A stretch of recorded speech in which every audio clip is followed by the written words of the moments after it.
It's like Because Steph's hitting like 400 now, so it's. I think it's like 200. It's 200. Okay. Yeah, it's 200. Steph's going through a shooting slump. They might want to, think about trading him to the Pistons. I mean, he did.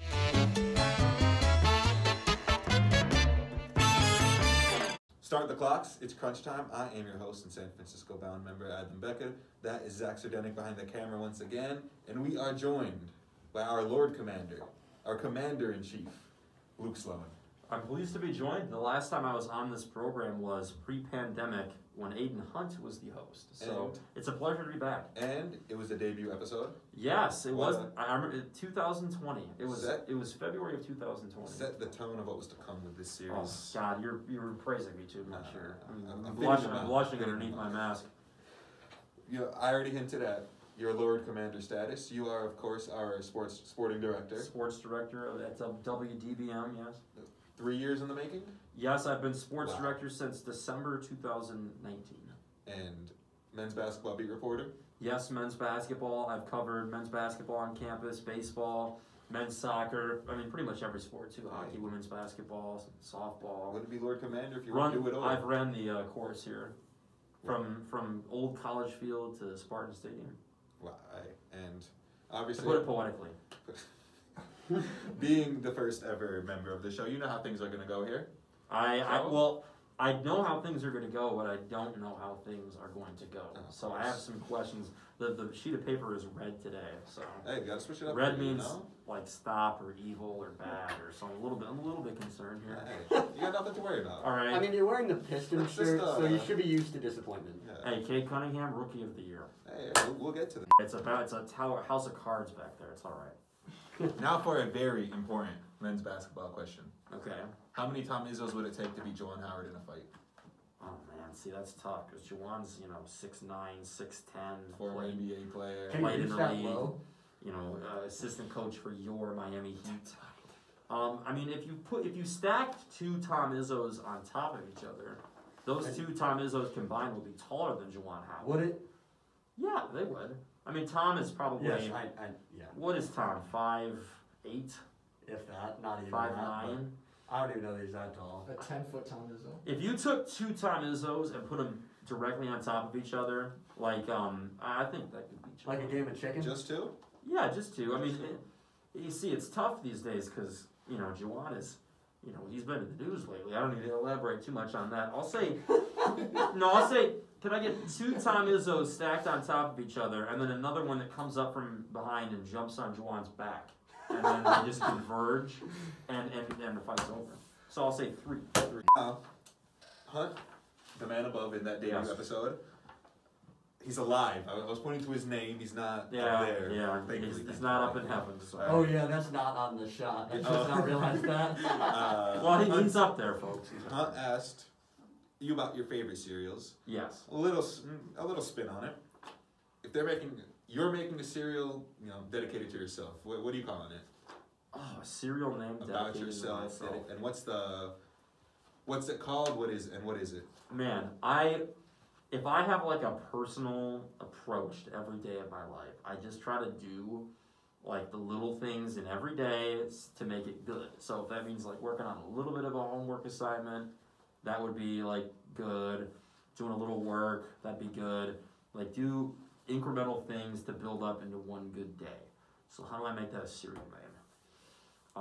We could call it like we need who are our wordsmiths here amongst us? We need like what is the word for a prolonged effort that results in a successful thing? Quest. Marathon. Quest is a good one. Marathon's also a good one. Quest is a good one. I would call them the Quest. The quick Quest. O's. Like Cheerios, Questos, yes. That kind of flows off the Questos. That is actually Questos. It's like Questos. What's the and the art on the box is gonna be me climbing up a mountain with like a pickaxe, freezing cold conditions. Yep. I'm gonna have a pickaxe, You're like a backpack. I'm gonna have a parka. I'm almost to the top there, but you have to have your Questos if you want to have a balanced breakfast. Part of a balanced breakfast, with a glass of orange juice and grapefruit. Cough. When Cade Cunningham lifted the Rising Stars game MVP, was it the first of many MVPs he'll be lifting as a Piston? I was gonna say he's gonna be lifting the Larry O.B. Titles, MVPs, whatever you want him to lift. He's going to be lifting MVPs, Larry OBs, and Finals MVPs, Bill Russell finals. Yep, Bill Russell Finals MVPs, Kobe Bryant All-Star Game MVPs. In all seriousness, he is. I think he's going to win Rookie of the Year. Evan Mobley might have something to say about that the rest of the year, especially if they finish out as a top 4 seed. So I guess this is pending, but leads all rookies in scoring per game. His assist numbers are off the charts. We're going to continue to build this team around him, and I think this team's future is incredibly bright with him as the centerpiece. But the one thing that I do caution is that it seems like a lot of people are kind of addicted to us kind of having a really incremental rebuild and being bad for a couple more years. I think we need to be a little bit more aggressive. I'd like us to spend some money in free agency this offseason and really start upgrading this roster, in the short term. Just because you can only be so patient when you have a guy on a 4-year rookie contract. I know he'd be a restricted free agent if we were to tender him an offer, but I want to make this right and make this happen and prove that we can put a stable product on the floor within the first few years of his rookie contract to really keep him around for the long term. No. I told you. Number so 77 is available right I now. told you some unfortunate news earlier. Yeah, you did. Despite my long-term contract with Team Qdoba, Chipotle might have scooped me up. You breached your contract. That's illegal. I'm suing you. You're still holding strong with Qdoba, despite some recent poor performances from them. Chipotle is a walking poor performance. You don't get away with double chicken at all anymore. Yeah, true. Extra queso is an upcharge. Yep. And chips on the side aren't free anymore. You see, symbolic. No, I don't disagree with that. But wait on that. Despite all of that, the pure fact is that the quality of Qdoba's food is higher than Chipotle, and I don't think it's even close. Remember, like 3 or 4 years ago, when Chipotle restaurants across America got shut down due to food safety concerns? Interesting. People were getting food poisoning left and right. That could be you if you keep eating there. So, just be warned out there. Chipotle, they're out to get you. How many more wins per season would the Tigers get if Tony the Tiger was the mascot?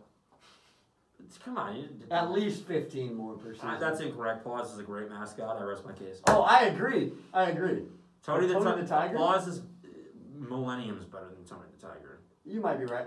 If we brought in Tony the Tiger... Paws is good. What if you had a tiger fight? But Tony's... No great. I'm not going to lie. If we brought in Tony... That was it right there. If we brought in Tony the Tiger, we would lose 5 wins. Okay, what I was going to say, I was thinking of it more as I wasn't thinking about it as a replacement to Paws. I was thinking of it like a cereal day. Right, like you just bring him in extra. Annual cereal day, Tigers will be undefeated. You just bring him in extra. That's what I was thinking of. But that line was the best line. I'm down to sign into a 1-day contract for cereal day at Comerica Park, but other than that, I want no part of them.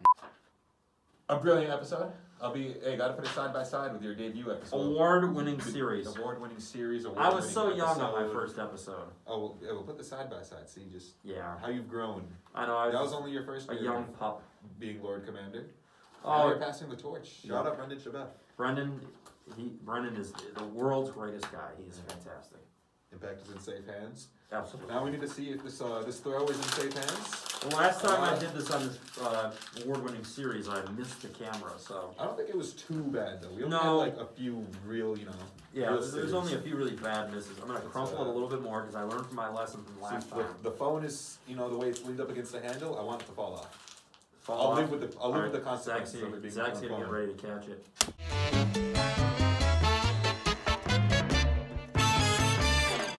Tony's batting 400 easy.